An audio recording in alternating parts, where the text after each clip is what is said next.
Hello and welcome to Hugh's Reviews, the place for movie views and spoiler clues. Okay, here we are. John Wick 3, the supposed finale of Keanu Reeves' Assassin series is here. I was waiting for this with tingly bits on tenterhooks. I wanted to be impressed. I was impressed. And then I got numb. A few years ago, right around the time everyone was saying, hey, I wonder what happened to Keanu Reeves. All of a sudden, bam, there he was, starring in one of the best action movies in a decade, looking like he Dorian Grayed his way to eternal youth. The first John Wick in 2014 not only did a good job humanizing the lead character before turning him violently loose so that we were able to excuse his most brutal acts, but it paid that off with a slick and tense heart-pounder of an action movie, a concept that seems to be lost on most action films today.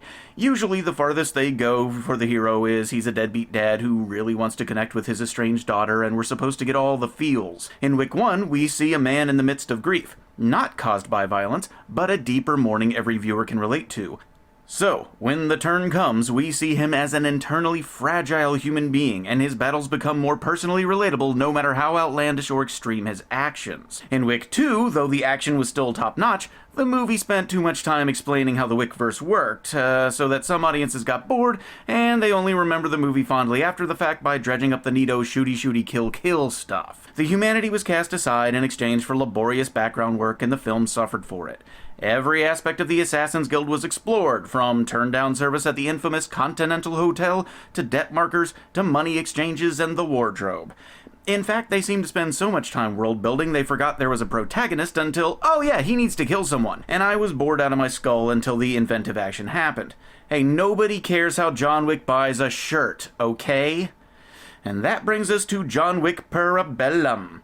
I'm not sure why every movie these days needs a subtitle instead of a number, but putting that aside, I was intrigued how they would manage to finish off the Wick trilogy. You've got John on the run with his new canine companion. He's exhausted, wounded, and cast out. Excommunicado, as they put it in the film. He's fair game for every cutthroat killer and ne'er-do-well in the world. Barely armed, and his only friends are dead. No allies, no resources, no hope. How can our man Wick manage to make it out and stay alive? Well, there's a few routes they could have taken with this movie. One is to follow the same course we've seen in a couple of the Tom Cruise Mission Impossible films and have him manage to stay one step ahead of his enemies for a few years until he's ready to reemerge.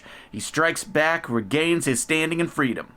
One is to have him go on a killing spree and fight his way to the top until he kills the head of his assassin's order and then becomes the new head of the table, so to speak. And another is to start from scratch, take us back to the character's roots, give us a good look at who he is on the inside, where he came from, how he survived so long, and have him fade into the night like an avenging creature of darkness, leaving the guild so afraid they never dare touch him again. Well, this film does some of these and hints at the rest, but it does none of them particularly well. Instead, they decided to cut a middle road between movie 1 and movie 2, pick and choose from the three threads presented, and do none of them justice. Every action scene, though seemingly new and creative, is shot with a beat you could set a metronome to, and the world building and intrigue is mind-numbingly boring. I understand that they wanted to show us how the world worked and build on the idea that this is a secretive and very organized society within a society where John must connive and kill his way to the top of the heap so as to barter for his life. But I do not care how they forge the golden coins John spends on shirts, okay? This smacks of what makes the Matrix sequels, also starring Reeves, such a disappointment. They forgot about the character and so spent all their time telling us the whys and hows of the world, and then suddenly they throw in a cool action sequence to wake us back up. They tell us why we should care, and then they seek to make us giddy with idiotic mind-numbing action to activate our lizard brains and throw away our logic brains, so we never really realize how lame the reasons given were. The only difference here being that they give us more eye-candy creative action than the Matrix sequels and less brooding monologues. But don't worry, those brooding monologues are still present to allow us to pretend we're seeing something deeper than John blowing brains out, including a few speeches by Matrix alum Lawrence Fishburne. If that's your thing, you're gonna have a good time. I could accept this decision if the film did not want us to take things so seriously. I hated Hobbs and Shaw for being an idiotic plot, predictable mess where the heroes can't get hurt. But I loved it for being aware of what it was doing and not caring how dumb it was. John Wick, though obviously violence-focused and having a story akin to certain surface-level plot super action flicks from overseas, such as the Grizzly the Raid 2, it falls into the trap that many sequels do. Too much cool action with no reasons to care, and it beats the audience into submission through the noise and clamor until they are tricked into thinking the film is as good as the original. Yeah, but it's not. Spoiler warning for what is to come, you have been warned. Director-writer team Chad Stahelski and Derek Kolstad of the first film are reunited here, and though they know how to put the audience on a ride and show them a good time in new ways, by the end of the film you realize it was all for nothing, as we are literally right back where we started, and literally nothing of consequence has changed. It reminded me of how film series such as Die Hard outstayed their welcome to become parodies of what they once were, and not in a good way. I am also reminded of a quote from Arnold Schwarzenegger's woefully misunderstood satirical film Last Action Hero, wherein the muscly fellow exclaims surprise at his own inability to die, and the sidekick Danny quips, "Well, you can't die until the grosses go down." Well, that seems to be what is happening here. Perhaps Stahelski does have a bigger story to tell and needs more movies to tell it in, but it felt like more of a money-making cheat than a creative decision. Don't get me wrong, there's still a ton of effort being put into this movie. Reeves works harder than almost any actor I've ever seen just to make sure his Wick is as realistically menacing as possible. He trained impossibly hard to be just as fast, just as accurate, and just as convincingly deadly as he could be to portray his on-screen counterpart. The stunts are cool, and the set pieces are inventive and new, unlike anything we've seen in American action cinema yet. The way they incorporate various in-world elements to bloody effect are so creative that they must have given the Bourne Identity stunt developers a heart-aching bout of, "Oh, why didn't I think of that?" The fight choreographer should get an Oscar just for dreaming up some of this stuff. How to use a horse, two dogs, and a hardback book to take down an assassination squad sounds like a best-selling survival guide to me. The acting, mostly, is spot on for what they were going for. Fishburne's self-important Bowery King is appropriately grandiose and smug. Ian McShane's Winston is, of course, effete and genteel because he is, after all, being played by Ian McShane. Lance Reddick as Charon finally gets a chance to strut his bad stuff. And of course, Angelica Houston as the director was regal and lovely. Halle Berry as Sophia may have been a one-note symphony, but not one I wearied of, as I did truly believe she commanded the respect her guard dogs and fellow assassins gave her. But then you have performances like Saeed Taghmaoui as the Elder, who was a bit flat and worthless, and Asia Kate Dillon, who, though her character was supposed to play as above it all, seemed to actually believe she as an actress was above being in this film rather than her character believing in her high-position duty. Then you've got Mark Dacascos as Assassin Zero. The way he could bounce back and forth between Stone Cold Killer and John Wick fanboy at the snap of a finger was kind of exciting. Zero's obsession with Wick should have been the main conflict of the movie, with the high-table politics in the background.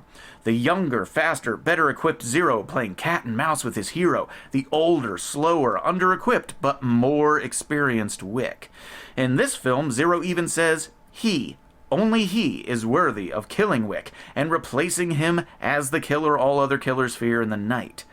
But then that motivation and thrust is ruined by having Zero send a horde of acolytes to wear Wick down first, nearly breaking him before their final confrontation.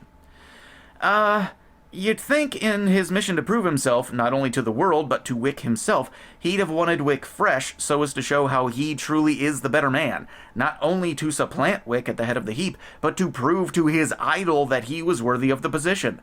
But once again, the movie had too many ideas and too long a leash to rein them in and balance them all out.